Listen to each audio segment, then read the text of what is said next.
بسم الله الرحمن الرحيم الحمد لله رب العالمين والصلاة والسلام على رسوله وحبيبه أبي القاسم محمد اللهم صل على محمد وآل محمد وعلى أهل بيته الطيبين الطاهرين المعصومين ولعنة الله على أعدائهم أجمعين من الآن إلى يوم الدين. Assalamu alaikum wa rahmatullahi wa barakatuh. Today we gather together to commemorate the anniversary of the martyrdom of the fifth Imam, Imam Muhammad Al-Baqir alayhi salam.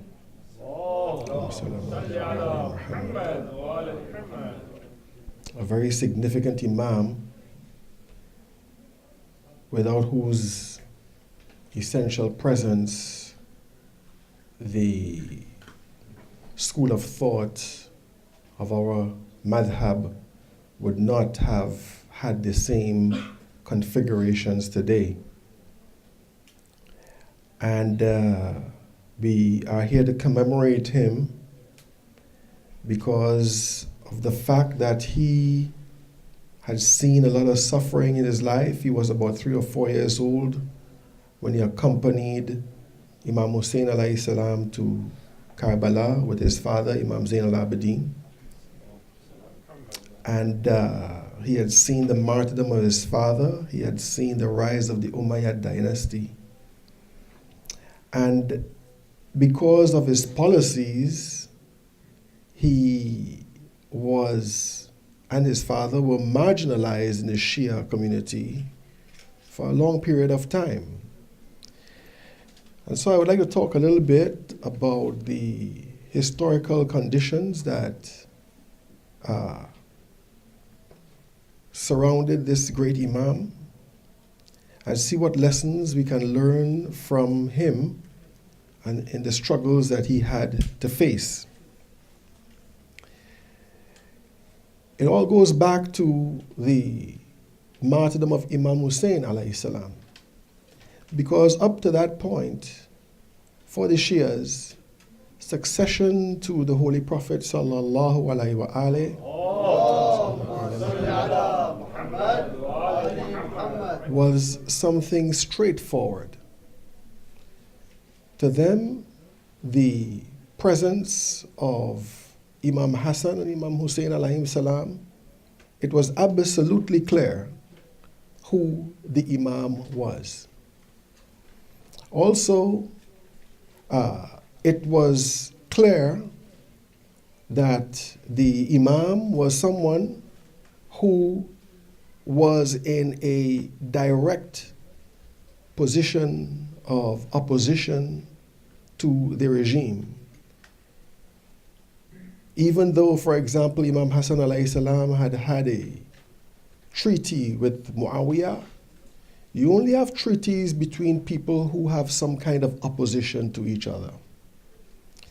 And so this continued until the martyrdom of Imam Hussein alayhi salam, at which point the Shia, and when we say Shia, I think maybe the better word would be proto-Shia, because as a madhab, the school of thought of the Ahlul Bayt was not something that was clearly defined. And so you had, because of this lack of definition, you had people being open to confusion. Also, coupled with this would be the excesses of the Bani Umayyah and the racist policies they had to what we call the Mawali.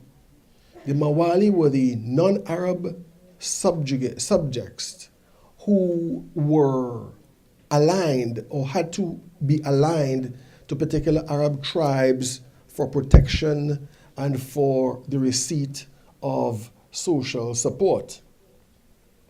And you found that in the midst of all of this discontent, people tended to look at the imams for some kind of guidance. They all forgot that from the moment the Khilafat passed to Abu Bakr and skipped Ali, the Khilafat entered into the realm of worldly politics. It entered into the realm of playing upon images, upon public relations.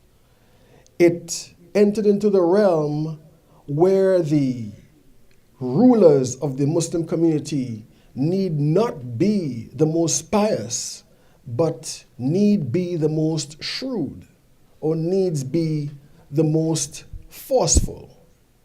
And so this is the reason why Imam Ali alayhi salam, when he was offered the Khilafat at the assassination of Uthman, had said that this Khilafat is not worth more to me than the sneeze of a goat, or it is not worth more to me than my shoes that I'm mending. And so the Imams, Zain al-Abidin, Imam Muhammad Al-Baqir, alayhim salam, and all of the Imams that came after them up to before Imam Mahdi, alayhi salam, Imam Al-Askari, all of them had a hands-off attitude towards the Khilafat. All of them had a hands-off attitude towards taking sides. And because the environment at the time was also oppressive, and the Shias were exposed to the idea of Mahdaviyat, and exposed to the idea of the Imam of the time rising up against oppressor or the oppressor, could not see themselves within the scope of spiritual history and take their cue from the Imam and know what to do. And so the Shias started to fall into error. Because of Imam Zain al-Abidin's quietist policy of not being involved, many of them abandoned him and went into the camp of other people who claimed imamat and promised to set them free by the sword. This environment at that time was an environment of revolution. It was an environment of rebellion. The brutal killing of the Imam Hussein and his family, the only surviving family of the Holy Prophet sallallahu alaihi wasallam, was something that exposed the very nature, the true nature of the Bani Umayyah. And that, coupled with their profligacy, their excesses in wine drinking and corruption, just only set them off more in the hearts of people when they compared themselves to those pious members of the Ahlul Bayt alayhim salam. And so many of the people were revolting here and there and all over the place. But Imam Zain al-Abidin alayhi salam remained aloof from all of this. And one case in point, for example, is when the Medina's people rose up. The Imam left the city and went and stayed outside the city in order to show that he was not part of this. To the extent that Marwan, who was the governor of Medina at the time, forced to flee, went to the Imam for help in looking after his wife, and the Imam agreed to help him. This was the nature of Imam Zain al-Abidin alayhi salam. The man who had seen the oppressions that they had inflicted upon his people, upon his family, would at the same time be the recipient of a trust from an enemy of the Ahlul Bayt because he is following on the prophetic path. There's a hadith by Imam Jafar as-Sadiq alayhi salam where he says, "We are those who obey, who maintain the trusts. If the murderer of Imam Ali alayhi salam would come to me and give me a trust, I will see to it that that trust be honored. This is the nature of the Imams in our time. When the Medinans were defeated at the Battle of Hara, it becomes very significant that Yazid's response in this defeat was looting and rape and pillage, and also forcing the people of Medina to give bay'ah to him, that he will be their slaves, bay'ah as their slaves. But Imam Zain al-Abidin and his family were exempt from this.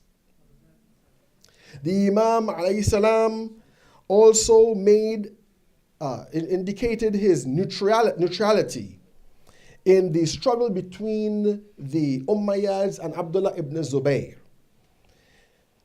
When Abdullah ibn Zubayr, for example, he was not a member of the Ahlul Bayt, but Abdullah ibn Zubayr was logically, like many non-followers of the Ahlul Bayt, alayhim salam, was logically asking the question, why should the governorship, why should the rulership of the Muslims only be in the hands of one family?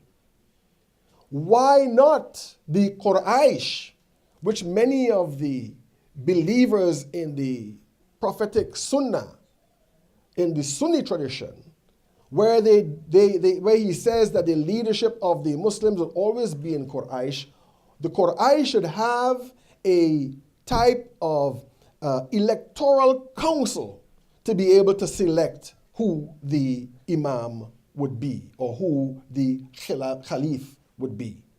And because he saw the Banu Umayyah as people who were illegitimate, people who were not representing the ethos of Islam, and because he saw that they wanted to monopolize this for themselves, he also rose up. So the time of Imam Zain al-Abidin coming around to the end of his life, and the time of Imam Muhammad al-Baqir was characterized by many of these types of questions under which this idea of khilafat or rulership should fall. Incidentally, our Sunni brothers talk about the fact, they say the fact, the so-called fact, that the Prophet, peace and blessings of Allah be upon him, never selected a successor to him, that he left it up to the community to do so. And we say that it is only in the wisdom of the Prophet for him to do so.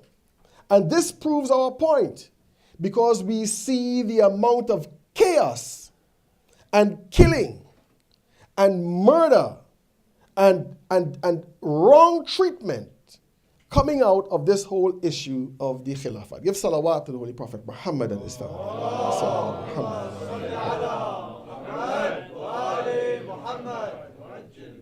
One of the Shia factions that came to the Imam, to Imam al-Baqir, for support was Mukhtar. Mukhtar, who was leading a revolt against the Umayyads. The Imam did not give him that support, and he turned around and went to Muhammad ibn Hanafiya.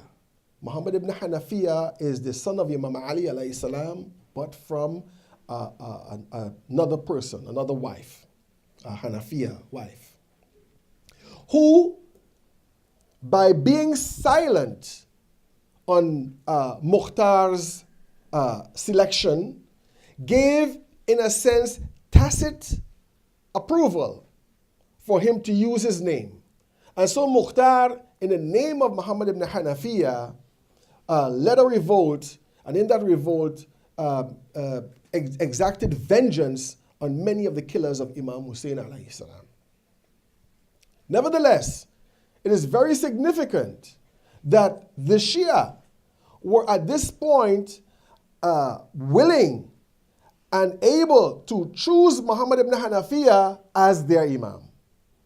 So one of the things that was very significant here is that the Shia, the idea of imamat and the legitimacy of imamat, how do you legitimize an imam? How do you identify an imam?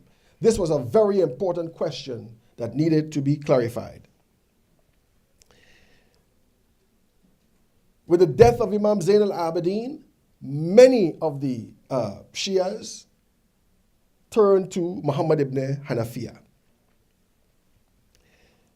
because many of them desperately wanted to be free of the Umayyad yoke. Because of the quietist policies of Imam Zain al-Abidin alayhi salam and Imam Muhammad al-Baqir, the Umayyads themselves started to see the Ahlul Bayt because of their status as a group that had excellent morals and had a high status in society. They started to see this. They were no longer able to be distracted by seeing them as a forum for political revolt. And this is what helped the Shia school of thought to survive. Because in all of the cases where people had risen up against the rulership of the time, in all of these cases, all of them came to an unhappy end. All of them did not arrive at their goal. And the Imams were aware of what path the destiny of the Islamic Ummah must go, and that these people had a role to play in that particular destiny. So we have on one side a type of crisis, a type of ignorance with respect to the leadership on the side of the Shia, insofar as they did not know clearly what is the best way to identify the Imam. Because by the time Imam Zain al-Abidin alayhi salam comes around, you have many people, not just one or two, many people who on the outside could seem to be a candidate for imamat. Zayd, the founder of the Zaydi school of thought, was a son of Imam Zain al-Abidin. And Zayd himself, in one of his actions, legitimized Abu Bakr and Omar as legitimate imams because they were voted on or they were selected by the community. This is Zayd, who is a son of the Imam. This type of action makes Zayd's movement to be more broad, to be broader in scope, to be able to pull in both Shias and people who are Sunnis. And Sunnis, again, also at that time, we call them proto-Sunnis. At that point in time, things were still gelling. The schools of thought were becoming more and more defined. So as one great historian said, Imam Muhammad Baqir had to steer the Shia community between the activists and Sunni synthesis. And what I mean by Sunni synthesis is because the school of thought was absorbing different strains of thought in it, like, for example, Zaydiyah. So here the Imam had this important role to play, this sensitive role to play, in a situation where he is basically isolated, in a situation where all of the Muslims are looking at him and saying, well, you're not doing anything. You're not rising up. You're not giving speeches against the system. Why should I be following you? I should be following Zayd. I should be following this one and that one. Zayd himself, for example, said the Imam is the one who uses the sword to assert his rights. And so if you didn't use a sword, then you are not an Imam. So Imam Baqir alayhi salam asked him, well, then you don't accept the Imam of your father then? Because your father, Zayn al-Abidin, did not use the sword. Zayd had no answer to this. And then other Shias had questioned him again and said to him, well, what about Imam Ali alayhi salam? Before he went to battle, was he an Imam or was he not? Zayd refused to answer. But we see this crisis in understanding with respect to who the Imam should be and what the responsibility of the Imam should be. On the side of the Umayyad, you had the same problem. You had the problem of the attempt to establish a dynasty, a family in power, which the majority of Muslims were not prepared to accept. And especially with the death of Yazid, which was a pretty sudden and untimely death. He was quite young, maybe I think in his 40s or so. You had a crisis because the only person that came to mind in order to rule the Muslim world was Abdullah ibn Zubayr. The people automatically thought of Abdullah ibn Zubayr. Abdullah ibn Zubayr at that time had occupied Mecca. And in fact, for about 10 years or so, Abdullah ibn Zubayr behaved like a caliph, sending governors to different parts of the world, the Muslim world, to govern. So you had a case of confusion in the ranks of the Bani Umayyah. You had a state of confusion at that time. And one group of people decided to, the Banu Qalb decided to bring Marwan. Marwan, who was the advisor to Uthman, as the proposed candidate for the Umayyad Khalifa. And so Marwan came, and they defeated the other group. There was another group in Syria that wanted to follow Abdullah ibn Zubayr. They defeated that group, and so Marwan came and established this Khilafah. At this point, we have in the Arabian Peninsula a state of practical disorder. You had the Khawarij, the Kharijites, who controlled large areas of Arabia. Then you had the Shia movement. Some of them call them the Hashimiyah. And then you had the different other tribal allegiances that were competing with each other. Marwan's system, Marwan reformed the system, tightened up his control, and because the Syrian group was more disciplined, succeeded in defeating all of them and creating an even greater centralization and power in the hands of the Bani Umayyah. It is at this point we find in the Muslim world the creation of distinct coinage. We find the centralization of authority. We find a lot of administrative developments that started to take place. Now, what we see is that one of the major tasks of Imam Muhammad al-Baqir alayhi salam was the responsibility to clarify, to put into perspective, to create a distinct Shia school of thought. And one of the most important ones among them was to clarify how the Imam would be legitimized.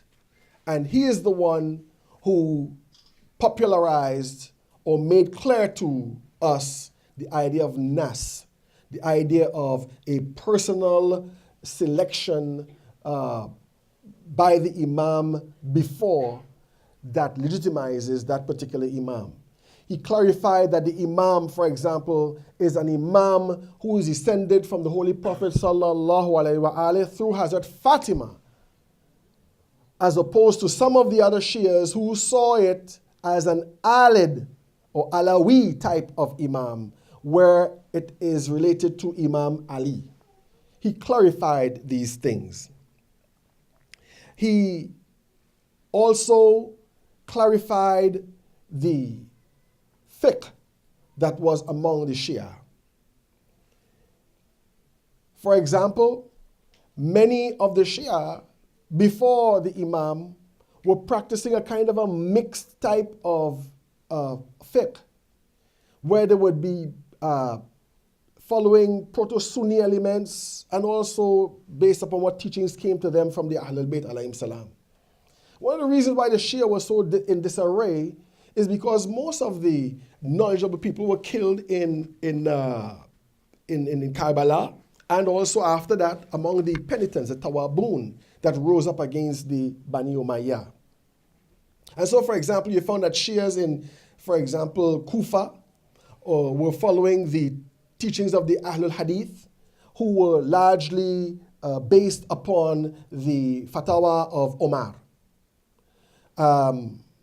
And so you have hadith, for example, where one person is saying, I went to Imam Muhammad Baqir about wiping on the shoes. You know, for many of our Sunni brothers, where they do wudu over their socks, right, over their leather socks. And the Imam said to him, you don't do this because this is not something that Imam Ali alayhi salam did.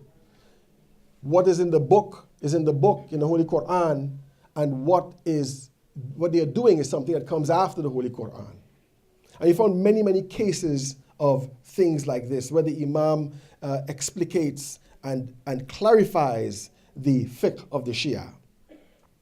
We find, for example, in also things like theology, the Imam is also very, very explicit and teaching the Shia the proper way of thinking on a theological basis.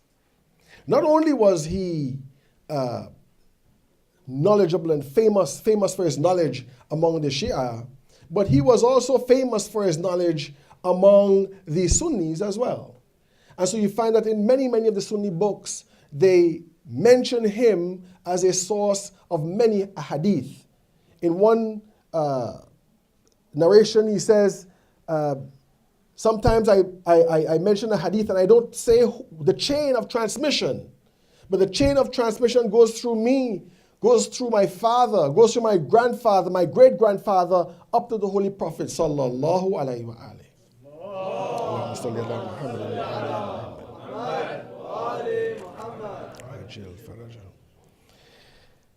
And so the Imam concentrated his efforts on the intellectual development of the Muslim Ummah. The Muslim Ummah in general and the Shia community in particular. And this is something that I think we could learn from the Imams. For example, the idea of coinage was something that the Imam had suggested to the Khalif for him to do. Before that, they were using the old coins based upon the old empires, the old Byzantine and Sassanid empires. He was behaving the same way like Imam Ali alayhi salam. Insofar as the knowledge and advice is not something that you restrict to just people who follow you or people who agree with you or people who you like. But knowledge and advice is something that is open for all. It doesn't mean to say that you support them in what they do, but you will be helping them in doing good, in doing that which is best. The Imams are teaching us that in a time where the overwhelming power is in the hands, the overwhelming military power and economic power is in the hands of those people who are inimical of truth and justice, that the best thing to do is not necessarily to rise up. You rise up only when you have the right organization, when you have the right strategy, when you have the right politics, when you have the right people who have the right foresight to be able to know what to do. That's when you rise up. In the meantime, what you do is you increase yourself in knowledge. What you do is you impart that knowledge to others. What you do is you offer a helping hand. What you do is you advise others where they ask you for advice. And in this way, you build up a movement which, after a long time in history, its time will come to pass where it will be able to rise up and create a just system. Give salawat to the Holy Prophet Muhammad and his family.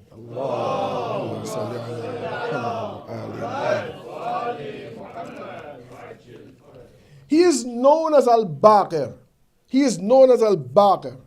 And this name Al-Baqir, which means the splitter, it means the one who cleaves open. This comes from the Holy Prophet, peace and blessings of Allah be upon him himself.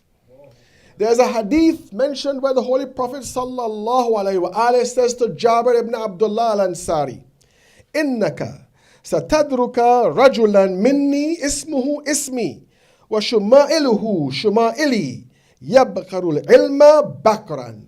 He said, you will see a man, because he's telling Jabir, and Jabir in the time of Imam Muhammad al-Baqir is the oldest and only companion of the Holy Prophet Muhammad sallallahu alaihi wasallam that is living at the time. And he was a follower of the Imam Muhammad al-Baqir. He said to him, Jabir, you will see a man from my household. His name will be like my name. His features will resemble mine and will split knowledge completely. Imam Baqir alayhi salam, he himself said, indeed, the truth, harboring falsehood in its midst, cried out for assistance from me. The truth, with falsehood in its midst, cried out for assistance from me.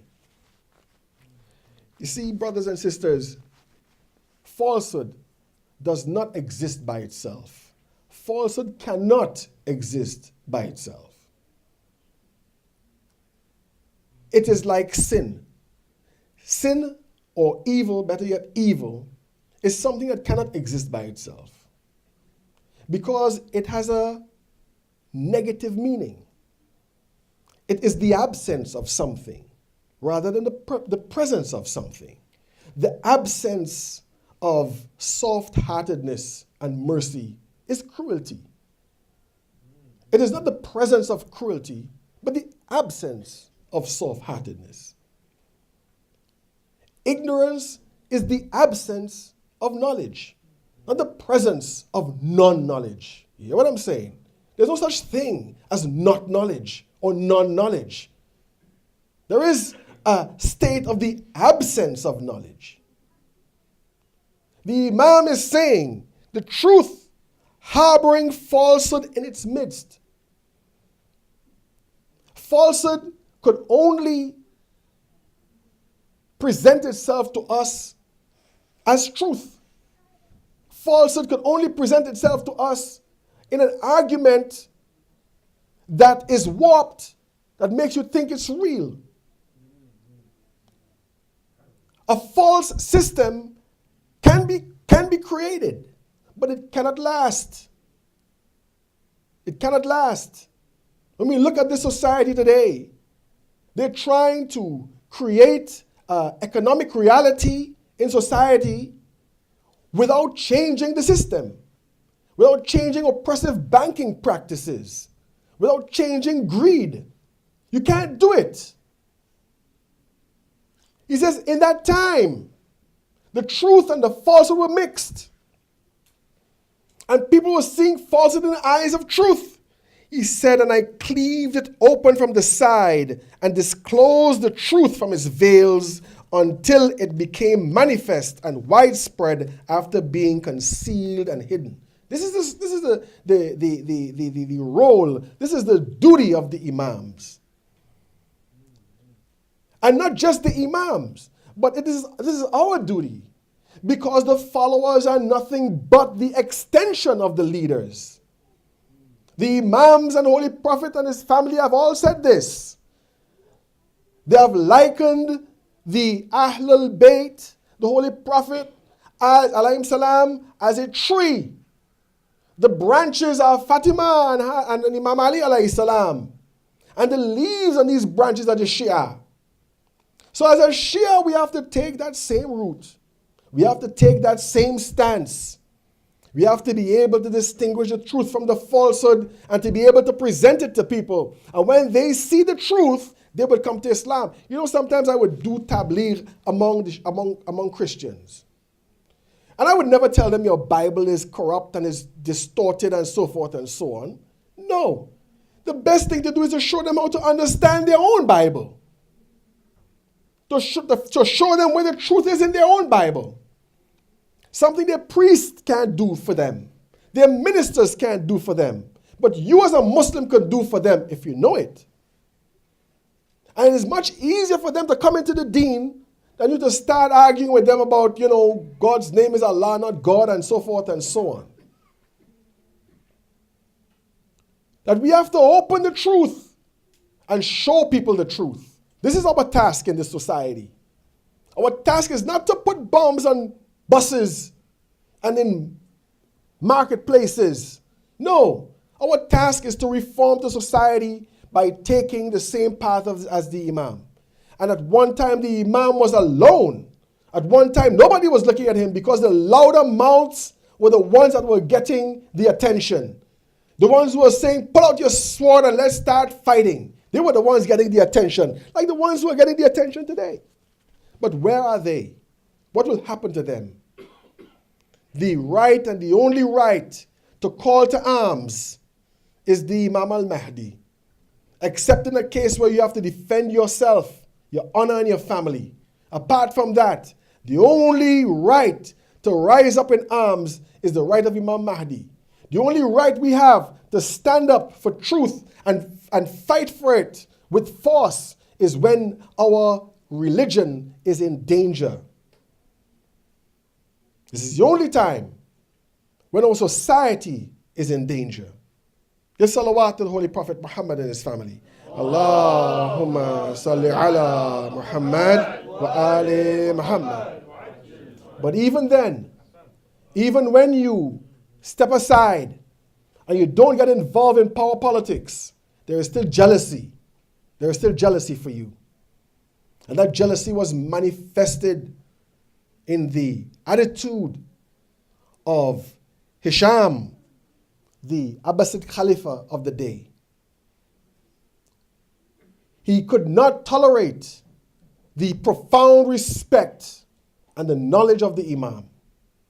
It is said that one day Hashsham even invited the Imam to do some archery, thinking, well, he's home studying and stuff like that. He's teaching and he's doing this and that and the other. He can't shoot no arrow. He doesn't know how to fight. But they don't know that all of our Imams have the spirit of a Haidar in them, even though they might not raise a sword. And that's how we should be. And it's sad to watch a whole lot of our Shia brothers walking around all overweight and all weak. You're going to do something about this. So Hashsham invites him to do some archery. And the Imam showed them up. Because every arrow was hitting the bullseye. And Hashsham was upset. Because he wanted the Bani Umayyah to look better than the Banu Hashim. Because the Banu Umayyah were out there fighting all the time. They were fighting all the time. And then in argument of knowledge, the Imam showed him up. To the extent that Hashsham harbored an enmity in his heart and decided that he would have the Imam killed. So with the aid of Ibrahim al-Walid, the Imam was poisoned. When the Imam was poisoned and he suspected the effect of the poison on him, it is said that he ran to Fatima bint Hussein, the very same Fatima, the daughter of Hussein, and all he said to her was, I have completed 58 years of age. And she understood. Because there's a hadith by Imam Ja'far as-Sadiq, alayhi salam, who said that his father told him that Imam Ali alayhi salam was killed at 58. His father, Ali ibn Hussein, was killed at 58. and he would pass away at 58. In the most painful circumstances, a pain so great that the Imam almost could not bear it, he died on the 7th of Zil-Hijjah. Assalamu alayka, ya Muhammad al-Baqir. Assalamu alaykum wa rahmatullahi wa barakatuh.